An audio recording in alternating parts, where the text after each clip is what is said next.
Hi friends, warm up match అయిపోయాక team India playing 11 ఎలా ఉంటుంది అని చెప్పి ప్రతి ఒక్కరికి ఒక క్లారిటీ వచ్చేసింది. ఈరోజు మనం ఈ వీడియోలో ఇండియా వర్సెస్ ఐర్లాండ్ మధ్య ఫస్ట్ మ్యాచ్ జరగబోతోంది టీమిండియాకు. సో ఆ మ్యాచ్ గురించి ఇంపార్టెంట్ డీటెయిల్స్, ముఖ్యంగా ఇండియా ప్లేయింగ్ 11 గురించి, దాంతోపాటుగా రోహిత్ శర్మ కెప్టెన్సీ స్కిల్స్ గురించి. అంటే ఇంకా T20 వరల్డ్ కప్ స్టార్ట్ అవ్వకముందే రోహిత్ శర్మ ఒక మంచి డెసిషన్ తీసుకున్నాడు. మరి అవి ఎలా ఎగ్జిక్యూట్ అవుతాయనేది మనం మాత్రమే తెలుసుకోవాలన్నమాట. వీడియో మొత్తం చూడండి, అస్సలు మిస్ అవ్వకండి. చూడండి, మనం ప్రతిరోజు కూడా T20 world cup match predictions అన్నవి తెలుగు బస్ టెలిగ్రామ్ ఛానల్లో ప్రొవైడ్ చేస్తున్నాము. వెంటనే వెళ్ళి డిస్క్రిప్షన్ బాక్స్లో ఉన్న లింక్ ద్వారా తెలుగు బస్ టెలిగ్రామ్ ఛానల్లో జాయిన్ అవ్వండి. మ్యాచ్ ప్రెడిక్షన్స్ మీకు ఫ్రీగా దొరుకుతాయన్నమాట, ఎటువంటి అమౌంట్ అవసరం లేదు. దాంతోపాటుగా మనం క్రికెట్ అప్డేట్స్, ముఖ్యంగా ప్రిడిక్షన్స్ అనేవి మీకు ఎక్కడైనా దొరకచ్చు, కానీ అప్డేట్స్ అనేవి ఎవరు అనమాట. సో క్విక్గా మనం అప్డేట్ చేస్తూ ఉంటాము. అలాగే కేవలం T20 వరల్డ్ కప్ మాత్రమే కాదు, తర్వాత రాబోయే చాలా ఇంపార్టెంట్ లీగ్స్ ప్రిడిక్షన్ కూడా మనం ప్రొవైడ్ చేస్తాము. సో డిస్క్రిప్షన్ బాక్స్లో ఉన్న లింక్ ద్వారా వెళ్ళి తెలుగు బస్ టెలిగ్రామ్ ఛానల్లో జాయిన్ అవ్వండి. సో ఇండియా వర్సెస్ ఐర్లాండ్ మధ్య మ్యాచ్ స్టార్ట్ కాబోతోంది, ఫస్ట్ మ్యాచ్ అనేది. మరి ఇండియన్ టైమింగ్స్ ప్రకారం ఈ మ్యాచ్ నైట్ 8కి స్టార్ట్ అవుతుంది, అంటే 7:30కి టాస్ పడుతుంది. మీ అందరికీ తెలుసు ఈ విషయం. అండ్ అలాగే ఈ మ్యాచ్ని ఎక్కడ లైవ్ చూడాలి, చూడండి స్టార్ స్పోర్ట్స్ 1లో అలాగే హాట్స్టార్లో మీకు ఈ మ్యాచ్ లైవ్ చూసే అవకాశం ఉంటుందన్నమాట. ఇక ఆ తర్వాత ఇంకొక విషయం ఈ మ్యాచ్కి సంబంధించింది ఏంటి అంటే, చూడండి ఈ మ్యాచ్ ఎక్కడ జరుగుతోంది అంటే నసౌ కంట్రీ ఇంటర్నేషనల్ క్రికెట్ స్టేడియంలో. ఈ స్టేడియం గురించి పిచ్ రిపోర్ట్ నేను ఈ వీడియోలో కొంచెం ముందుకు వెళ్తే చాలా డీటెయిల్గా ఎక్స్ప్లెయిన్ చేస్తాను. ఎందుకంటే నేనైతే ఎక్స్పెక్ట్ చేసినట్టు ఇక్కడ పిచ్చెస్ కనిపించట్లేదు. ఈ పిచ్చెస్ వల్ల కొన్ని ప్రాబ్లమ్స్ వచ్చే అవకాశం ఉందన్నమాట. సో తప్పకుండా మిస్ అవ్వకుండా చూడండి. సో ఫస్ట్ మనం ఐర్లాండ్ ప్లేయింగ్ 11 గురించి చెప్పేసి తర్వాత టీమిండియా ప్లేయింగ్ 11 గురించి డిస్కస్ చేద్దాము. రోహిత్ శర్మ తెలివితేటల గురించి కూడా డిస్కస్ చేద్దాము. సో ఐర్లాండ్ ప్లేయింగ్ 11 చూసాము అంటే వీళ్ళ గురించి మనకు పెద్దగా తెలియదు అనమాట. నాకు తెలిసి చాలా మందికి ఈ టీంలో పాల్ స్టిర్లింగ్ అలాగే జాషువా లిటిల్ అంటే చాలా ఎక్కువ మందికి, ఎందుకంటే పాల్ స్టిర్లింగ్ ఎప్పటి నుంచో ఆడుతున్నాడో తెలిసే ఉంటుంది. ఇక జాషువా లిటిల్ ఐపీఎల్కి వచ్చాడో తెలిసే ఉంటుంది. ఇక మిగతా కొంతమంది పేర్లు అప్పుడప్పుడు వింటూ ఉంటాం, కార్టిస్ క్యాంపరు, ఉంటే ఆండ్రూ బల్బరైన్ ఇలాంటి వాళ్ళవి. సో ఒకసారి ఐర్లాండ్ ప్లేయింగ్ 11 చూసాము అంటే Andrew Balbirnie, Paul Stirling, Lorcan Tucker, Harry Tector, Curtis Campher, George Dockrell, Gareth Delany, Mark Adair, Barry McCarthy, Craig Young, Joshua Little. So ఈ విధంగా వీళ్ళ ప్లేయింగ్ 11 ఉండే అవకాశం ఉంది. ఇదే ప్లేయింగ్ 11తో వీళ్ళు పాకిస్తాన్ పైన ఒక విజయాన్ని సాధించారు. మనకు ఐపీఎల్ జరుగుతుండేటప్పుడు వాళ్ళకు అప్పుడు లీగ్ జరిగిందనమాట. ఆ మ్యాచ్లో పాకిస్తాన్ అంటే సిరీస్ పాకిస్తాన్ గెలిచింది, కానీ ఒక మ్యాచ్లో మాత్రం ఐర్లాండ్ వాళ్ళ పైన గెలిచిందనమాట. సో సేమ్ ప్లేయింగ్ 11తో వాళ్ళు వచ్చే అవకాశం ఉంది. మ్యాక్సిమం ఇంతే, మహా అయితే మనం బౌలింగ్లో ఒక చేంజ్ లేకుంటే బ్యాటింగ్లో ఒక చేంజ్ మాత్రమే జరిగే అవకాశం ఉంటుంది. ఇక టీమిండియా గురించి మాట్లాడదాం. సో ఫస్ట్ మనం రోహిత్ శర్మ తీసుకున్న డెసిషన్స్ గురించి మాట్లాడదాం అనమాట. రోహిత్ శర్మ స్క్వాడ్ని రిలీజ్ చేసిన రోజు ఏం చెప్పాడు అంటే, మేము స్పిన్నర్స్ని కావాలని తీసుకొని వెళ్తున్నాం, ఎందుకంటే అక్కడ పిచ్ అనేది స్పిన్కి అనుకూలించే అవకాశం ఉంటుంది, ఈ విషయం అక్కడికి వెళ్ళాక తెలుస్తుందని చెప్పాడు. సో అప్పుడు చాలా మంది ఏమనుకున్నారు అంటే రోహిత్ శర్మ రాంగ్ డెసిషన్ తీసుకుంటున్నాడు, ఎందుకంటే మ్యాచెస్ ఏమో యూఎస్లో వెస్టిండీస్లో జరుగుతున్నాయి, మరీ ముఖ్యంగా మన గ్రూప్ మ్యాచ్లన్నీ యూఎస్లో జరుగుతాయి, అక్కడ డ్రాప్ ఇన్ పిచ్చెస్ ఉన్నాయి ఆస్ట్రేలియావి, కాబట్టి రోహిత్ శర్మ డెసిషన్ రాంగ్ అవుతుందేమో అనుకున్నారు. కానీ ఇప్పుడు జరుగుతున్న వార్మప్ మ్యాచ్లు చూశాక అండ్ అలాగే మ్యాచ్లు స్టార్ట్ అయ్యాయి అనమాట అదే గ్రౌండ్లో ఆల్రెడీ. సో మ్యాచ్లు చూశాక ప్రతి ఒక్కరు రోహిత్ శర్మ కరెక్ట్గా గెస్ చేసేది అనిపించింది. ఎందుకంటే పిచ్చెస్ అన్ని చాలా డిఫరెంట్గా కనిపిస్తున్నాయి అనమాట ఇక్కడ. అంటే ఎలా ఉన్నాయి అంటే చాలా స్లోగా ఉన్నాయి పిచ్చెస్, మరీ ముఖ్యంగా స్లోగా ఉండడమే మాత్రమే కాకుండా అవుట్ ఫీల్డ్ కూడా చాలా స్లోగా కనిపిస్తుంది. సో అందుకే రోహిత్ శర్మ డెసిషన్ తీసుకున్నాడు. అండ్ పిచ్ రిపోర్ట్ గురించి ఇంకొంచెం డీటెయిల్డ్గా మనం ఇంకా ముందుకు వెళ్ళాక తెలుసుకుందాం. అంటే రోహిత్ శర్మ తీసుకున్న డెసిషన్ అనమాట, స్పిన్నర్స్ని తీసుకొని వెళ్ళడం. సో చాలా కరెక్ట్ డెసిషన్ నేను ముందుగానే చెప్పేస్తున్నాను. ఇక team India playing 11. So warmup match మనం చూసాము అంటే యశస్వి జైస్వాల్కు కనీసం ఛాన్స్ కూడా రాలేదు. సో దీన్ని బట్టి చూసుకున్నాము అంటే విరాట్ కోహ్లీ వార్మప్ మ్యాచ్ ఆడలేదు, ఆ టైంలో కూడా యశస్వి జైస్వాల్కి ఛాన్స్ కూడా రాలేదు అంటే క్లియర్ కట్గా తెలిసిపోతుంది రోహిత్ శర్మ అండ్ విరాట్ కోహ్లీ మనకు T20 వరల్డ్ కప్లో ఓపెనింగ్ చేస్తున్నారు అని. అంటే యశస్వి జైస్వాల్కు ఛాన్స్ ఉండే అవకాశం లేదు.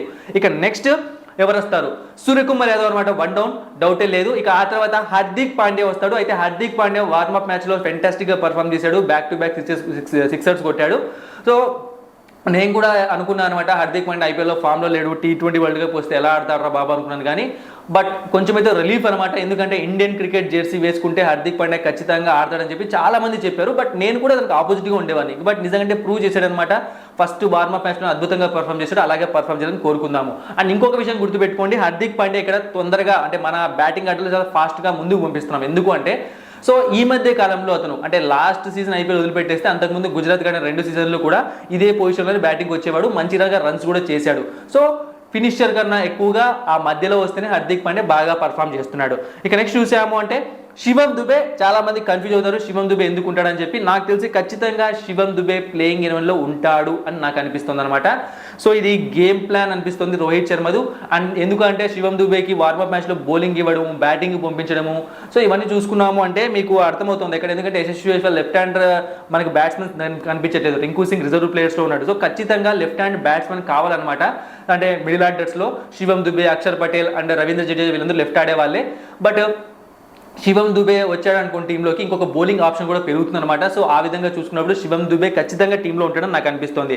ఇక next Rishabh Pant wicket keeper. నేను 10 సార్లు చెప్పాను వీడియో స్క్వాడ్ రిలీజ్ చేసినప్పటి నుంచి వీడియోలో చెప్తున్నాను, రిషబ్ పంతే మనకు టీమిండియాకు వికెట్ కీపర్గా ఉంటాడు, సంజు శాంసన్ టీం ప్లేయింగ్ 11లోకి రాడు అని చెప్పి. సో అదే జరిగింది. అయితే ఇక్కడ ఏమి పాలిటిక్స్ ఏం జరగలేదు. ఇక్కడ ఇచ్చిన ఒకే ఒక chance warmup match and opening chance వచ్చింది సంజు శాంసన్కి ప్రూవ్ చేసుకోవడానికి. దానికి మించిన ఇంకొకటి ఏమీ ఉండదు. సో ఛాన్స్ ఇచ్చిన ప్రతిసారి ఇదే ప్రాబ్లం సంజు శాంసన్తో. ఐపీఎల్లో అదరగొట్టేస్తాడు, టీమిండియాకు ఛాన్స్ రాలేదని చెప్పి మనం అందరం అంటాము, కానీ ఛాన్స్ ఇచ్చినప్పుడు ఒక మ్యాచ్లో మాత్రం ఫెయిల్ అవుతాడు.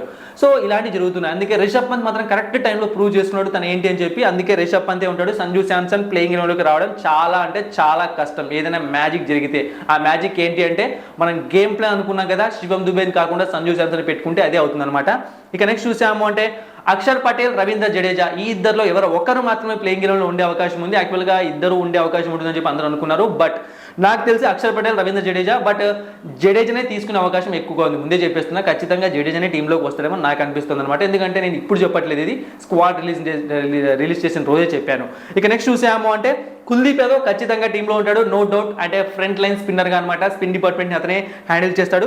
ఇక ఆ తర్వాత జస్ప్రీత్ బుమ్రా, సో అతను కూడా ఖచ్చితంగా ఉంటాడు. ఇక ఆ తర్వాత చూసాము అంటే మొహమ్మద్ సిరాజ్ లేదా యుజ్వేంద్ర చాహల్ ఇద్దరులే ఒకరు అనమాట. అంటే డిపెండ్స్ ఆన్ పిచ్ కండిషన్స్. అయితే ప్రెసెంట్ కండిషన్స్ చూసాము అంటే ఇనీషియల్గా కొంచెం ఫాస్ట్ బౌలింగ్ అనుకూలిస్తుంది కాబట్టి ఫాస్ట్ బౌలర్స్తోనే వచ్చే అవకాశం ఉంది. అంటే మొహమ్మద్ సిరాజ్ని తీసుకొని రావచ్చు. టోర్నమెంట్ ముందుకు వెళ్లే కొద్దీ చాహల్కి ఏమైనా ఛాన్సులు ఇస్తారో చూడాలి. బట్ ఇద్దరులో ఎవరు ఒకరు మాత్రమే ఉంటారు.